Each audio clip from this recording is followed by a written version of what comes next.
تین کاموں کے علاوہ اللہ کے نبی صلی اللہ علیہ وسلم نے پوچھا صحابہ نے، یا رسول اللہ صلی اللہ علیہ وسلم،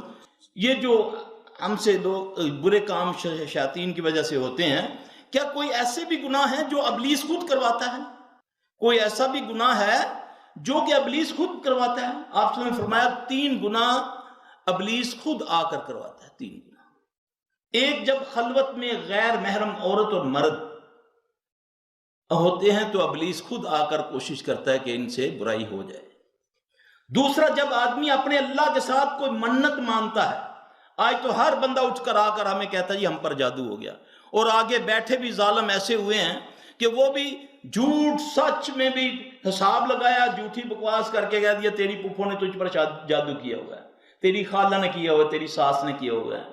زیادہ تر لوگ بد دعائے آتے ہیں، بد دعائے زیادہ تر لوگ آتے ہیں جنہوں نے منتیں مانی اور پوری نہیں کی، اس کی پکڑ ہو جاتی ہے۔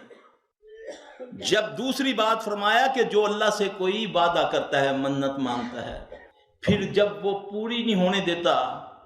کہ اگر اس نے پوری کر لی تو اس کو فائدہ ہوگا، تو پھر وہ بندے کو کرنے نہیں دیتا، پھر یہ اس کا دوسرا داؤ ہوتا ہے، وہ خود کرواتا ہے آ کر۔ تیسرا، جب کوئی اللہ کا نیک بندہ فوت ہونے لگتا ہے،